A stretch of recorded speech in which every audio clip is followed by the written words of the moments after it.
Get ready to hear about the 3 best Yankees news today. Help us reach 1,000 subscribers. Subscribe to the channel. First news. Gerrit Cole's injury update has been the talk of the town, especially after he had to exit Monday night's game against the Texas Rangers. If you're a fan of the Yankees, you were probably holding your breath just like the rest of us.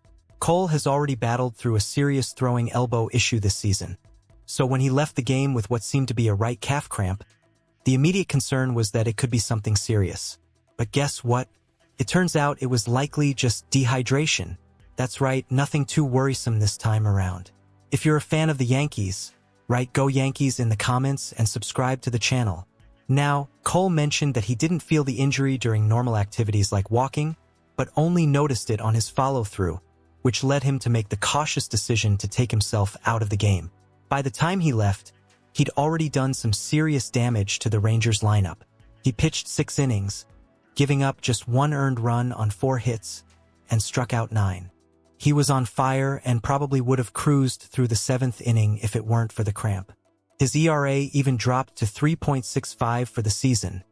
Now that's impressive. At 33 years old, Cole is still bouncing back from his elbow injury, but his recent performances have shown that he's regaining his ace form. Over his last 6 starts, he's only allowed 6 earned runs, proving that he's still the guy the Yankees can rely on as they gear up for the playoffs. With just 1 month left in the regular season, the team needs him at his best, and you can bet they'll be cautious to make sure he stays healthy. In case Cole does need to miss a game or 2, the Yankees have a plan.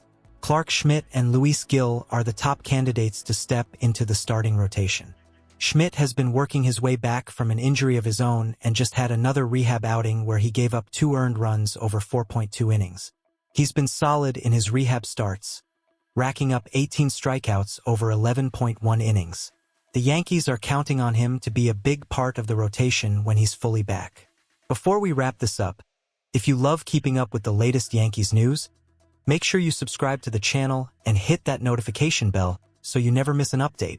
In summary, while Gerrit Cole's exit from Monday's game caused a bit of a scare, it looks like there's no major cause for concern. The team will be careful with him moving forward, and we might see some rotation changes if needed. But all in all, Cole is on track, and the Yankees are set to make a strong push as the playoffs approach. Second news. Guess what, Yankees fans? Anthony Rizzo is back in action. That's right. Our star infielder has been reinstated from the 60-day injured list, and he's ready to bring some serious firepower back to the lineup.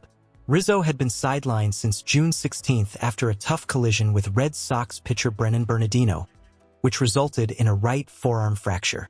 But now, he's back, and we couldn't be more pumped to see him on the field again. If you're a fan of the Yankees, write "Go Yankees" in the comments and subscribe to the channel. Rizzo's return isn't the only move the Yankees made today. With roster expansions kicking in, the team also recalled outfielder Duke Ellis and right-handers Ron Marinaccio and Scott Effross from AAA Scranton/Wilkes-Barre. Unfortunately, left-hander Josh Majewski had to be designated for assignment to make room. These changes come just a day after the Yankees optioned Will Warren and Ben Rice back to Scranton/Wilkes-Barre. It's clear that the team is making some strategic adjustments as we gear up for the final stretch of the season. Now, let's talk numbers.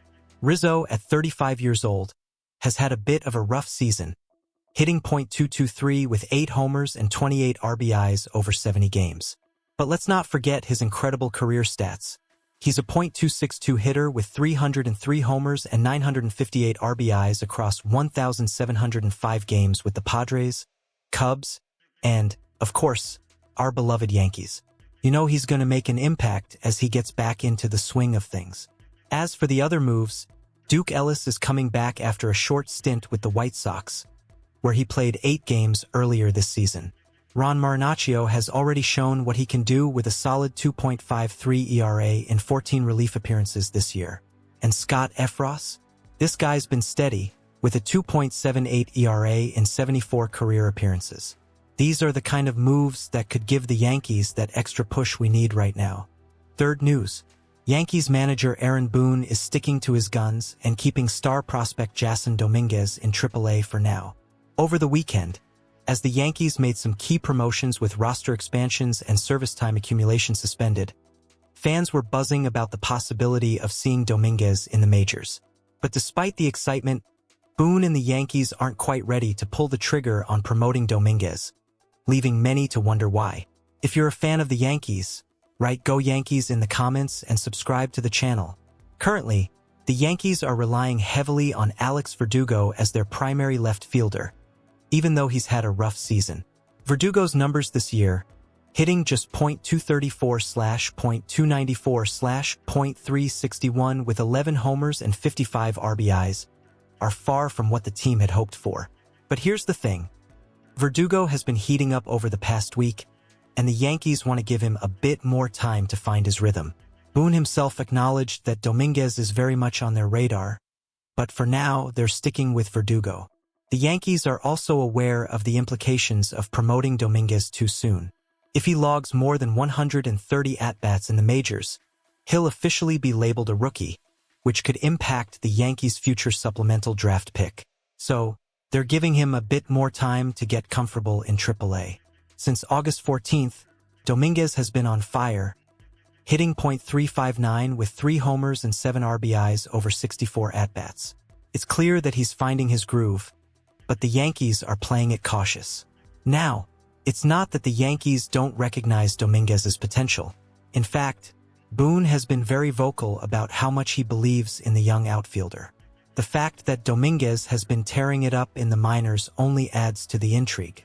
But Boone and the Yankees are facing a tough decision. Do they bring Dominguez up now, risking his development and potentially hurting their draft position? Or do they hold off a bit longer and see if Verdugo can continue his recent hot streak? Looking ahead, if Dominguez does get promoted in the next few weeks, he might miss out on some critical major league at-bats just before the playoffs. This could be a big concern, especially considering Verdugo's impending free agency this winter. The Yankees don't owe Verdugo anything, but they're still weighing their options carefully. So what do you think? Should the Yankees take the plunge and promote Dominguez? Or are they right to be cautious? Before we wrap things up, don't forget to hit that subscribe button and turn on notifications so you never miss an update on your favorite team. We've got plenty more Yankees content coming your way, and you won't want to miss it. Now, I'd love to hear your thoughts. Do you agree with Boone's decision to keep Dominguez in AAA? Or do you think it's time to give him a shot in the majors? Let me know in the comments.